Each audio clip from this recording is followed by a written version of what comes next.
9 de la mañana con 5 minutos. Jara y Kast pasan a segunda vuelta con un estrecho resultado y se consolida un giro a la derecha en el Congreso. Estamos con Mario Herrera, analista político y director de la Escuela de Ciencia Política de la Universidad de Talca. Bueno, más bien es la izquierda la que toma protagonismo en el Senado y también en la Cámara. ¿Cómo estás? Gracias por acompañarnos. Buenos días. Hola, buenos días. Muchas gracias a ustedes por la invitación. A ver, vamos desmenuzando, por favor. Creo que hay distintos bloques de la noticia, ¿no? De los resultados. Quiero partir por quienes pasan a segunda vuelta. El resultado es estrecho. Se hablaba que Janet Jara tenía que estar en torno al 30% o ojalá un poco más para ser realmente competitiva frente al candidato de la derecha que pasara a segunda vuelta.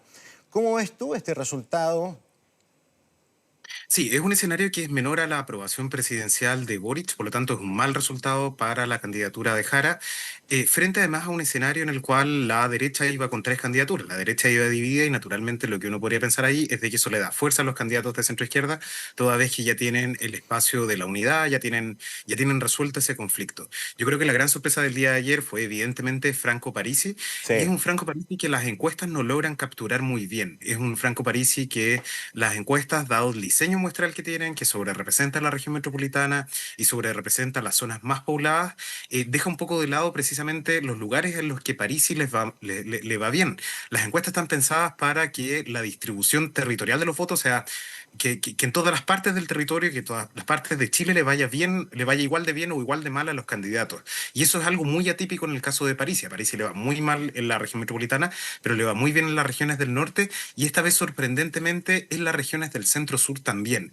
Y eso pone en un escenario difícil a Jara, porque el votante de Parisi no es un votante que se vaya a sumar automáticamente a Kast, no es un votante que se vaya a sumar automáticamente a Jara, sino que probablemente se va a dividir. Incluso si es que el candidato llama a votar por alguno de los dos candidatos, cuestión que todavía no está, de la cual no hay seguridad, e incluso en ese tipo de escenarios, probablemente el votante va a tomar una decisión distinta. Es un votante que es mucho menos disciplinado, por así decirlo, dadas sus características también. Entonces, Jara en este momento está en una posición difícil porque no tiene de dónde sacar votos. Artés y Ameo no obtuvieron un buen resultado. Hay un votante de Matei, que es un eventual Matei primera vuelta, Jara segunda vuelta, pero con eso no construye una mayoría. Sí, realmente lo de Franco Parisi es bien sorprendente, ¿ah? Y yo creo que ahí las encuestas, como tú dices, se cayeron directamente. No hubo ni una, pero ni una que se acercara a ese resultado. Estuvo muy cerca de José Antonio Kast. Sacó casi el 20% Franco Parisi. Da la impresión que Franco Parisi se apropió de ese sector del centro que nadie sabía quién lo iba a capturar. Eso, ¿verdad? Parece que le perjudicó sobre todo a Evelyn Matei. Sí, pero mira, cuando a Franco le empieza a ir bien en las encuestas, les empieza a ir bien cuando abandona el discurso de ni facho ni comunacho, cuando se da cuenta que la elección no está en un eje de izquierda a derecha, no está en un eje tradicional, sino que está en un eje en el cual él tiene que moverse hacia el Franco Parisi que fue en 2021. Ese Franco Parisi de las soluciones sencillas, a veces medio irresponsables, pero que toman ciertos elementos que son difíciles de entender para la ciudadanía, como la tasa máxima convencional, cuestiones de ese estilo, los retiros no inflacionarios, cuestiones que además con una característica que es muy propia de él, que es que es bueno explicando cosas complejas, llevándolo a soluciones sencillas, Mm, combina esa característica personal con un discurso que mm, engancha directo con la ciudadanía, que engancha directo además con mm. un tipo de elector súper específico, que es un elector de corto plazo, que era el elector indeciso en esta elección, y que le permitió subir en las encuestas en las últimas semanas y además todo este efecto de este voto escondido que tenía, que era un voto que por diseño muestrales de las encuestas no estaban capturando bien. Sí, bueno, hay distintos análisis, ¿ah? Pero más de uno ya apunta que Kast ganó, que ya hay virtualmente un presidente 2026. Y lo otro es que hay una agrupación, un conglomerado que termina. ¿Qué pasa bajo tu punto de vista en esa perspectiva y con Chile Vamos? Sí, mira, yo estoy de acuerdo con lo primero. Kast hoy día tiene las mejores opciones de ganar. No te voy a decir que es candidato seguro porque candidatos seguros en política no existen. Falta todavía un Claro. mes para la segunda vuelta y evidentemente pueden pasar ciertas cosas. Pero con lo segundo no estoy tan seguro. Yo creo que Chile Vamos sobrevive en esta elección, pero con una amenaza muy fuerte. Y esa amenaza lo va a obligar a tomar una decisión. La decisión uno es irse directamente a buscar el apoyo de Kast y tratar de transformar el pacto electoral en un pacto de gobierno. Algo parecido a lo que hizo en su momento el socialismo democrático con Claro. Boric. Esa es una estrategia que puede funcionar en sentido de supervivencia. El socialismo democrático sobrevivía a la elección de ayer y en parte eso es porque formó un gobierno con el Frente Amplio y el Partido Comunista, que eran los que en ese momento estaban arriba. Pero luego también tienes otros tipos de experiencias, como por ejemplo la experiencia del caso argentino, donde el partido que era el equivalente a Chile Vamos se sumó a los partidos más de derecha más dura y lo que terminó pasando es que el partido de derecha tradicional disminuyó su base de apoyo en la siguiente elección de diputados. Y ese es un miedo que hoy día debe existir en Chile Vamos, el miedo de nos sumamos a Kast y podemos desaparecer o no nos sumamos y también podemos desaparecer. El resultado para Chile Vamos, al menos en la parlamentaria, es un mal resultado, pero no es un desastre, no es un triunfo avasallador de republicanos y del Partido Nacional Libertario. Ahora, ¿cuál es otra de las cosas que debe ser un miedo en este momento en Chile Vamos? Es que la estructura de los dos partidos del pacto de José Antonio Kast es muy parecida a lo que en su momento fue Chile Vamos. Tienes un partido más ideológico, que es el Partido Republicano, y tienes luego otro partido de caudillos, que es el Partido Nacional Libertario. Esa es la misma estructura que tienen la UDI y RN. La UDI siempre fue un partido mucho más ideológico que Renovación Nacional, que era el heredero del tradicional Partido Nacional en Mm. Chile. Sí, ¿qué te pareció el resultado de Johannes Kaiser? Mucho se habló que se le había acercado en demasía a José Antonio Kast, muchos lo daban en un tercer lugar, cosa que no ocurrió, pero acá tenemos un candidato que señaló que no existían, que ellos básicamente armaron esta candidatura, recorrieron Chile en cuestión de meses y que realmente consideraban que lo logrado era un tremendo triunfo. Él habló de un milagro. ¿Coincides con eso? ¿Se transforma este candidato en una nueva sección de la derecha? Sí, es un triunfo, y mira, ¿sabes qué? Es un triunfo para republicanos y para el Partido Nacional Libertario. Para republicanos, porque esta era la primera división a la que ellos se enfrentaban. Normalmente los partidos, sobre todo los partidos que son muy jóvenes, cuando se enfrentan a divisiones tienden a morir en el corto plazo, sobre todo cuando son partidos que están armados en función de un solo liderazgo, como en el caso de José Antonio Kast en 2021. Entonces, ese era el riesgo que tenía el Partido Republicano, que al momento de tener esta división con el Partido Nacional Libertario, fuese a morir. Lo que termina pasando es que hacen una lista parlamentaria en conjunto y esa lista parlamentaria amarra de que los candidatos presidenciales no puedan salir a pelearse entre sí directamente, sino que, y eso es lo más curioso, es que uno veía los debates y los veía peleando a través de Jara, los veía peleando Claro. con cuál tenía la posición más dura frente a Jara hacia el otro lado. Y en ese sentido, Kaiser tenía la posición más auténtica desde el punto de vista de la derecha en comparación con Kast, que ya estaba pensando eventualmente en una segunda vuelta. Creo que es un logro en sí mismo lo de Kaiser por el hecho de haber formado un partido político, por el hecho de haber pensado que no era un liderazgo individual, sino que tenía que tener una base territorial y tratar de desplegar candidatos a nivel nacional. Eso es un logro en sí mismo, pero evidentemente es un resultado que en las encuestas estaba un poco sobreestimado, sobre todo particularmente en algunas que daban estos triple empates y estas cosas que eran medio extrañas, pero en general que estaba un poco sobreestimado, pero que en sí es muy bueno en comparación con la expectativa que se tenía a principio de año. En algún momento se habló de si Kaiser se bajaba o no se bajaba y cosas así, y obtuvo un buen resultado que le permite proyectar además una carrera política en el futuro. Sí, te quería preguntar también por el resultado que obtuvo Evelyn Matei. Creo que tampoco se visualizaba que ella, pese a haber estado a la baja en las encuestas, iba a sacar un quinto lugar. Digo por la trayectoria, por su historia, ¿no? En distintos roles en la política y sale en un quinto lugar. ¿Por qué crees que ocurrió esto de manera tan rotunda? ¿Qué explica esta caída tan grande para Evelyn Matei? Mira, Matei tiene algo súper paradójico. Es la candidata que en algún momento tuvo la campaña más corta, la vez pasada que se presentó, y eso le afectó en términos de que no alcanzó a construir un equipo de campaña, no alcanzó a construir un relato, etcétera. Claro. Y esta vez le pasó exactamente todo lo contrario. Tuvo una campaña demasiado larga. Tuvo una campaña donde pudo desarrollar equipos, donde pudo desarrollar programas, etcétera, pero que esos programas de alguna forma no se veían como suficientes para la ciudadanía, a pesar de que estuviesen bien justificados, a pesar de que estuviesen bien hechos y que tuviese un equipo de expertos detrás de esa campaña. Y es porque la campaña precisamente se extendió y es porque Republicanos también venía haciendo un trabajo que era un trabajo más de largo plazo, que era un trabajo de base territorial, que era un trabajo que estaba mucho menos enfocado en el programa mismo y estaba más bien enfocado en cómo llegar al elector, cómo llegar con propuestas que fuesen relativamente sencillas, más a un estilo Parisi que a un estilo de campaña tradicional en Chile. Y a Matei también le pesa no solamente el hecho de la campaña tan larga, sino que el hecho de estar preocupada, demasiado preocupada de cuestiones políticas, de la cuestión política de la derecha y de ir viendo cómo iba creciendo Kast hacia el lado con cierto miedo, en vez de mantener su línea, mantener la línea de campaña que tuvo desde el principio, fue en algún momento un poco errática en el sentido de ir a buscar al votante de derecha más extremo, después ir a buscar al votante de centro, ir a buscar al votante concertacionista, que esa ya era una estrategia que había utilizado Toa en la primaria sin tener buenos resultados. No hay que ir a buscar a los líderes, sino que hay que ir a buscar a las bases electorales, y ese es el mensaje o la lección que nos deja la campaña de Matei.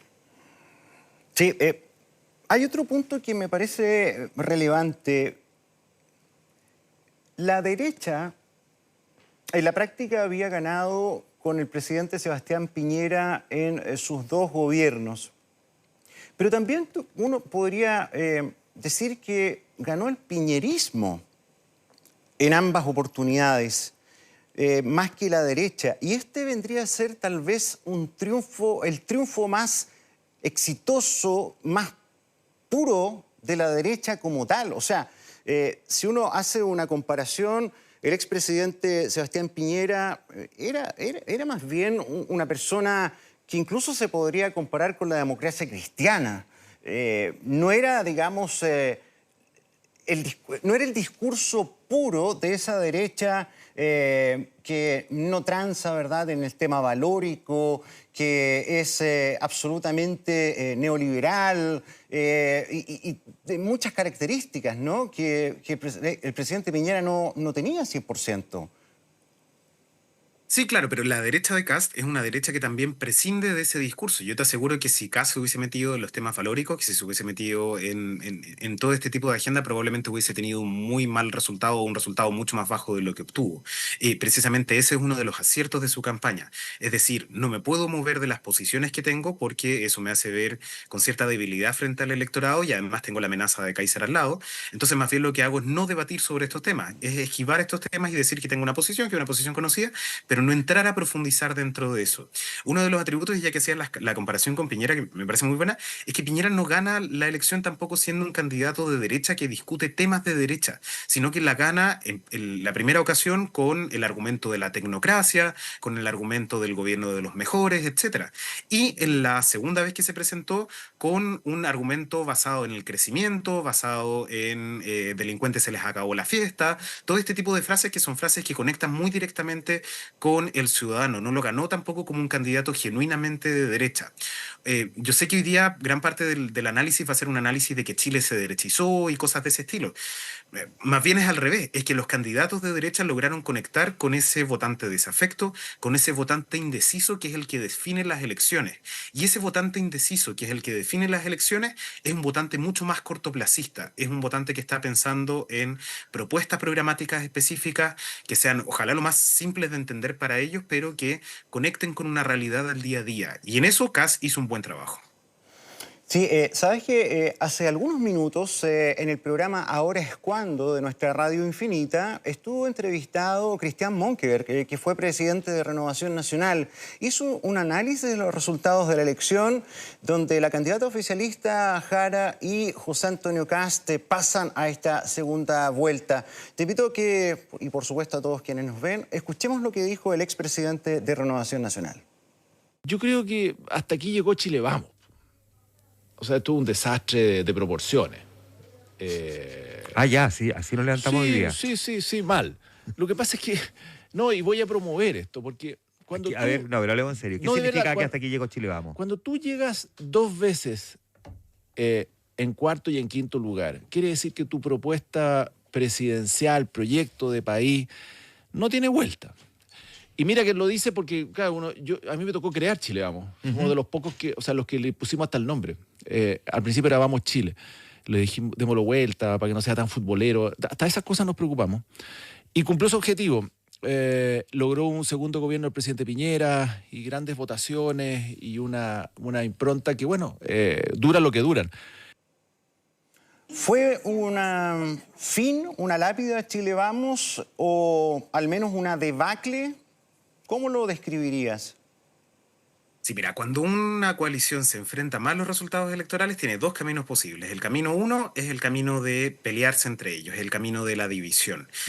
Naturalmente, dentro de la coalición lo que vamos a empezar a ver son frases como esta, frases que apuntan a la división y al reordenamiento, a que ciertos sectores de la derecha más dura se puedan ir con Kast, con el Partido Republicano, y hacer sociedad siendo el partido de centro dentro de esta coalición, transformarla en un pacto de gobierno, mientras que otros eventualmente van a apuntar por la unión.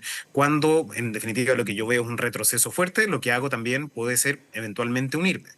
Y vamos a ver una serie de este tipo de declaraciones diciendo si es que se acaba o si es que continúa la coalición o cómo se reinventa. Y hay partidos que tienen más desafíos en torno a eso y otros que tienen menos. Partidos como por ejemplo Demócratas, partidos como Amarillo, que tenían una avanzada comunicacional muy fuerte, no tienen una base electoral. No tienen una base electoral, no la tuvieron en la elección municipal del año pasado y no la tienen tampoco en esta elección.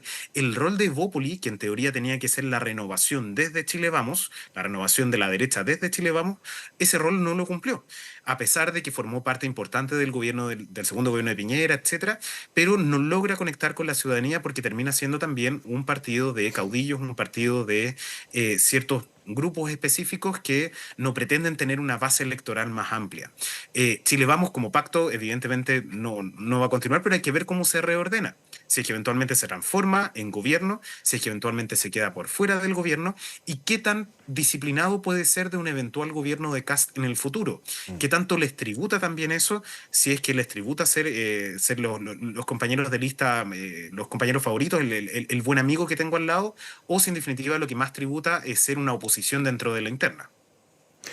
Claro, a ver, el resultado de la candidata Janet Jara es solamente una derrota del sector, de la propia candidata, al no llegar, ¿verdad?, ni siquiera a la aprobación del gobierno, que muchos estimaban que iba a ser como el piso, ¿no? Pero eso no fue así. ¿Qué pasa con la moneda? ¿Qué pasa con el proyecto político del presidente Boric? Porque José Antonio Kast también se hizo, sobre todo en el último momento de la campaña, de ir directamente a pegarle al gobierno. Jara es Boric, Jara son todos los problemas que este gobierno no ha resuelto, los desaciertos, en fin. ¿Qué pasa con el golpe a la moneda?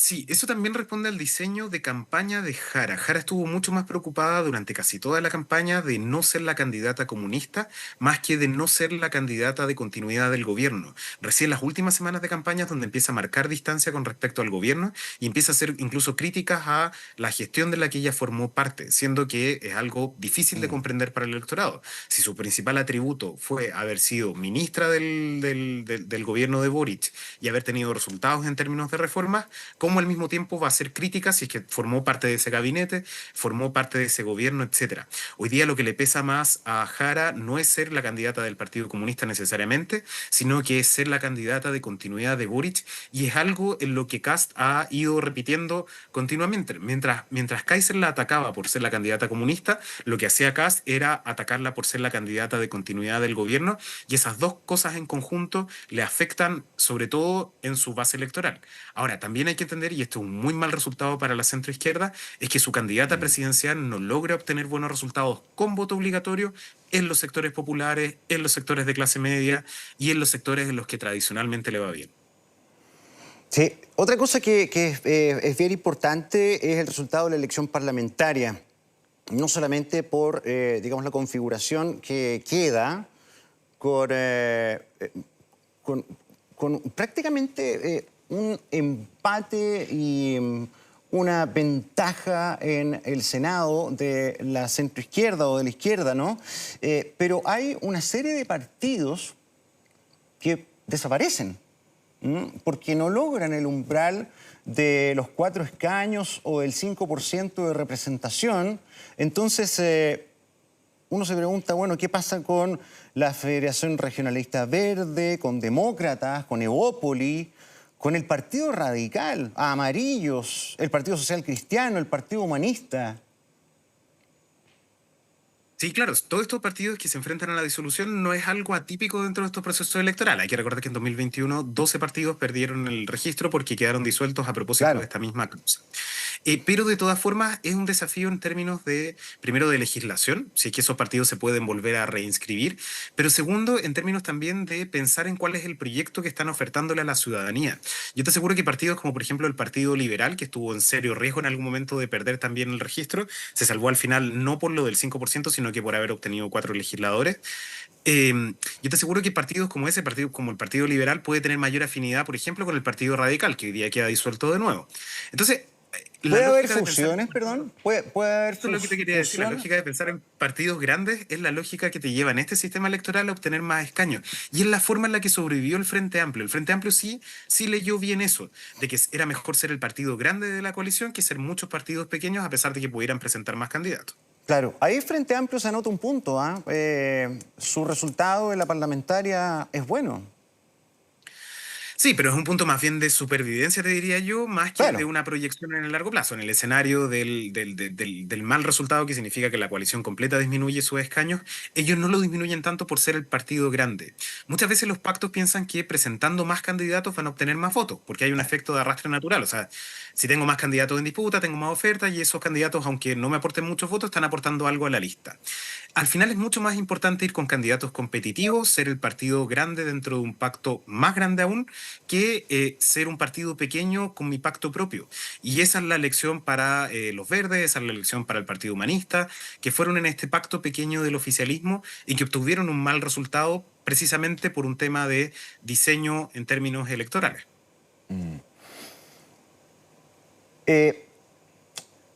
El Partido Republicano ha señalado que va a buscar el diálogo con el Partido de la Gente, con el sector de Franco Parisi. Lo van a invitar a la mesa. Pero las señales que dio Parisi no hacen pensar que él quiere entrar en una negociación. ¿Crees tú que lo haga o no? La posición más cómoda para Franco Parisi y para el Partido de la Gente en este momento es ser el partido bisagra del Congreso, es ser el partido que puede inclinar la balanza en favor de que sea quien sea el próximo presidente, sea Jara o sea Kast, inclinar la balanza en función de uno u de otro y además ser capaz de poder mantener la disciplina partidaria, de que no le pase lo que le ocurrió en la elección de 2021, que todos sus diputados terminaron dejando de ser diputados del PDG, sino que tratar de consolidarlos y proyectarlos hacia adelante. Proyectarlos sobre todo los que son de la región metropolitana, proyectar ciertos liderazgos en la región metropolitana, que es el espacio que tiene para crecer en este momento. Entonces, en términos de la proyección que tenga el PDG y Parisi en el futuro, dependen o están condicionadas precisamente por eso, por ser un partido bisagra dentro del Congreso. Si se une muy rápido, ya sea a Kast o si se une muy rápido a Jara, puede terminar mermando esa chance, puede terminar mermando esa posibilidad. Y además porque en este momento ni Jara ni Kast tienen algo realmente para ofrecerle a Parisi y porque además Parisi no mueve tampoco a su propio elector. En las elecciones anteriores los votos de Parisi se dividen entre el resto de las opciones Claro. porque no es un votante que sea tan fiel a su candidato a pesar de que haya ido a votar por él. Claro. Pero fíjate que basta que ese pedacito del electorado de Parisi que se mueva a la derecha, tal vez ya le basta a Kast para ganar la elección. Y no sé si no solamente es ganar la elección, y cómo lo ves tú, sino que ganar la elección con un resultado muy contundente. Por supuesto que sí, hoy día Kast no tiene ni siquiera que ir a capturar el votante de París, y tiene que capturar todo el votante de Kaiser, tiene que capturar parte importante del votante de Matei y está listo. La que tiene el desafío de ir a buscar a Parisi es más bien Jara, porque ahí están sus opciones de buscar votos. Hoy día existe un Matei Jara, pero es una proporción muy pequeña. Hoy día existe eventualmente un Kaiser Jara, alguna persona que votó por una razón estratégica, pero también es un componente muy pequeño. La chance de crecimiento hoy día está en el Parisi Jara, no está en ir a disputar el espacio de Kast, porque el espacio de Kast, además de un votante muy decidido por él, o sea, un votante que donde ella no tiene tampoco espacio de crecimiento. El desafío hoy día de ir a buscar a Parisi lo tiene más Jara que Kast, y los incentivos los tiene más puestos Jara que Kast. Pero de nuevo, el votante de París es un votante desafecto, es un votante que no sigue necesariamente a sus líderes políticos. Por lo tanto, aunque tú tengas a París diciendo que va a ir a votar por ti, eso no significa de que la base de votación se vaya a traspasar a ninguno de los dos candidatos. Claro, además que, bueno, Parisi justamente plantea eso, que es ni fachos ni comunachos, vamos a bajar los sueldos, toda esa cosa que representa el agotamiento de la gente, de esta clase política completamente desacreditada y tal vez inútil en el sentido de no resolver nada. Por ahí también debe ir la característica de lo que Parisi logra capturar, ¿no? Ahora, acá hay otro tema que me parece bien relevante. Franco Parisi tiene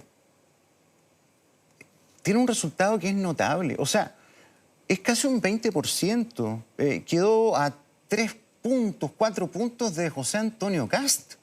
Eso no es menor. O sea, el incremento fue sustantivo y creo que nadie lo logró visualizar. ¿Qué pasó acá? ¿Qué no vieron las encuestadoras?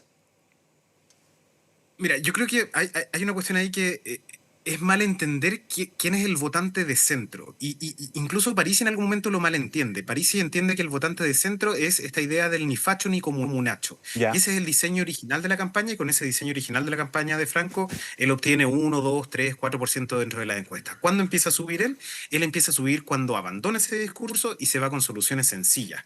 Cuando entiende que la política y el votante moderado es un votante que es desafecto, que es desinteresado, que es apático, que tiene rabia, que tiene enojo, y que todos esos son fenómenos distintos que se solucionan de la misma forma. Dar respuestas que sean sencillas, dar soluciones que sean sencillas. Matei se fue por el camino de ir a buscar a los líderes, de ir a buscar a los políticos. Y en definitiva esos políticos no mueven votos, no acarrean votos hacia su sector, sino que es conectarse directamente con ese ciudadano.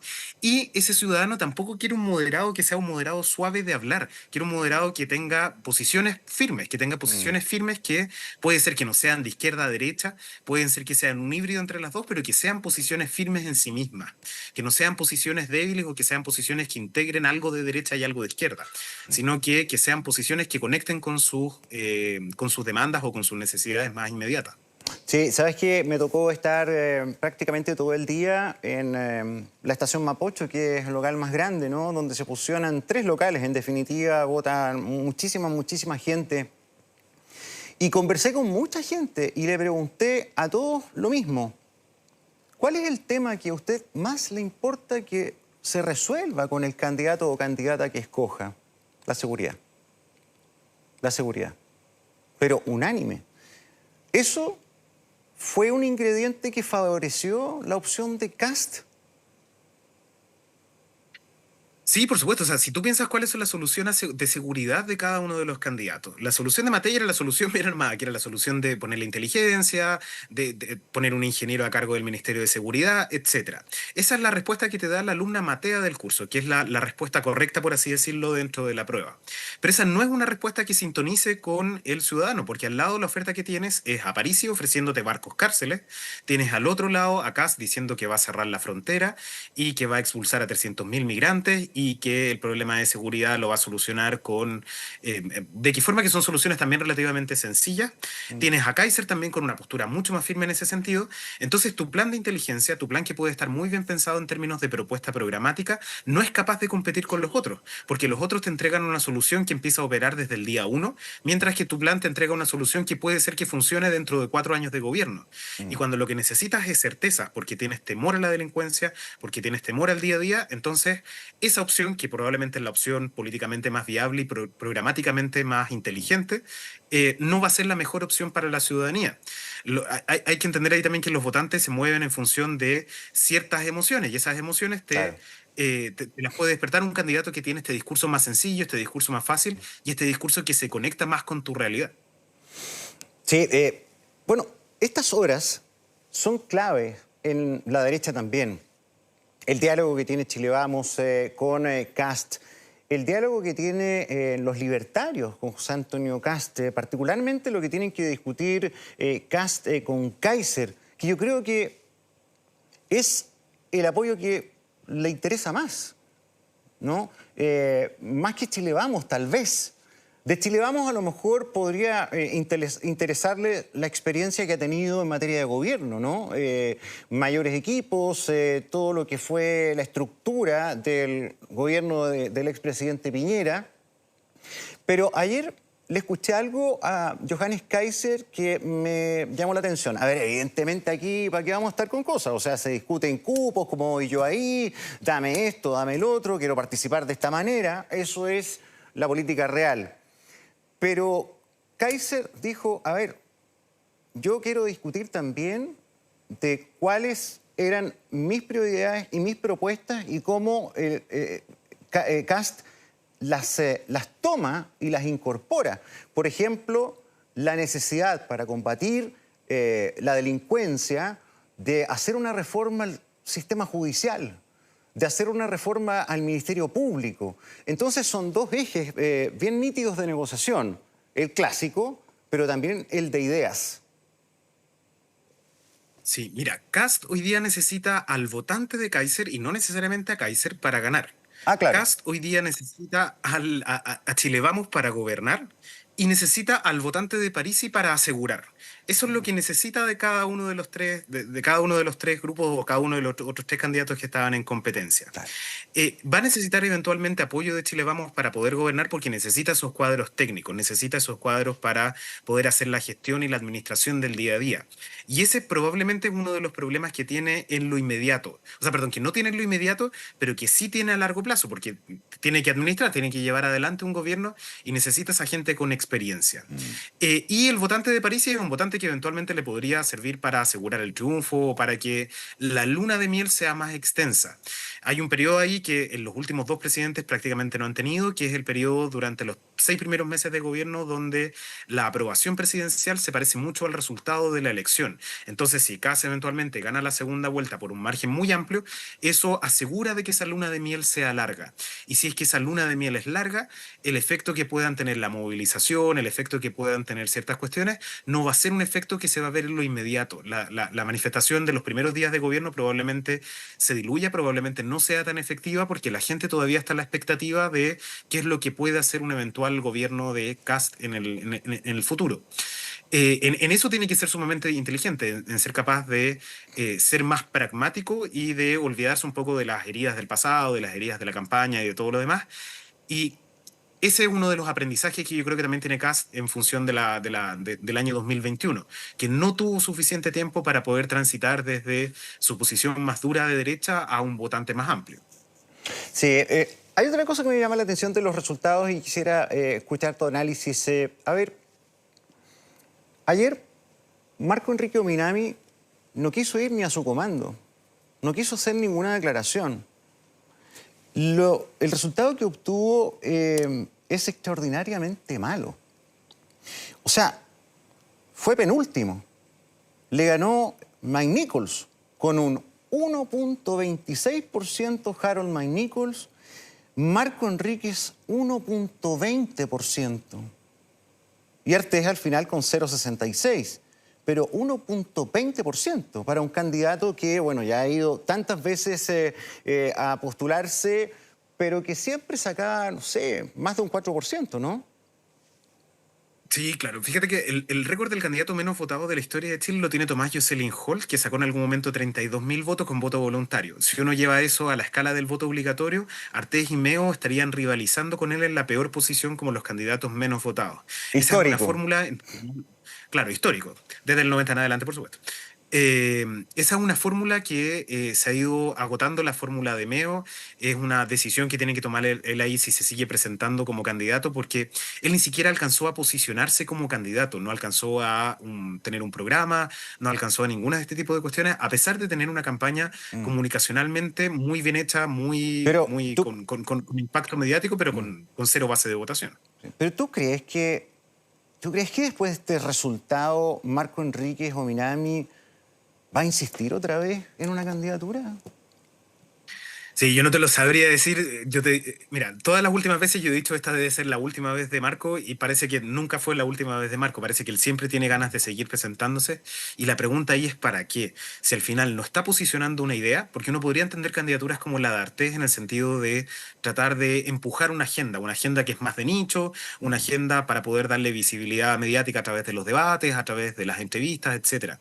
Pero en el caso de Meo ni siquiera es eso, ni siquiera es que tenga una agenda distinta a la del resto de los candidatos, sino que es más bien posicionar un nombre, es posicionar una marca con el periodo electoral. Esa es la única forma que uno tiene de entender esta última aventura de Meo. Es una aventura más de posicionamiento individual y de una suerte de reivindicación también, de una suerte de reivindicación de lo que significaron los juicios en su momento y de las heridas que él tiene con la concertación, de las heridas que tiene con el Poder Judicial, etcétera. Era una campaña sumamente personalista que además no tenía un componente de un diálogo con la ciudadanía, de algo que tú pudieras decir, bueno, esto conecta con cierto tipo de lector. No, era más bien una reivindicación de su imagen o algo parecido. Que eso puede ser normal en una campaña. Los candidatos normalmente posicionan y luego crecen. Pero Marco se quedó solamente en la parte de posicionar sin posicionarse realmente bien porque él tiene alto nivel de conocimiento. La gente después de 4 procesos electorales ya lo conoce bien, ya sabe por lo menos qué significa el nombre. Claro. Hay otra clave, ¿ah? A ver, una cosa es el resultado que queda en el conteo, ¿verdad? En que Janet Jara queda en el primer lugar, seguida de José Antonio Kast.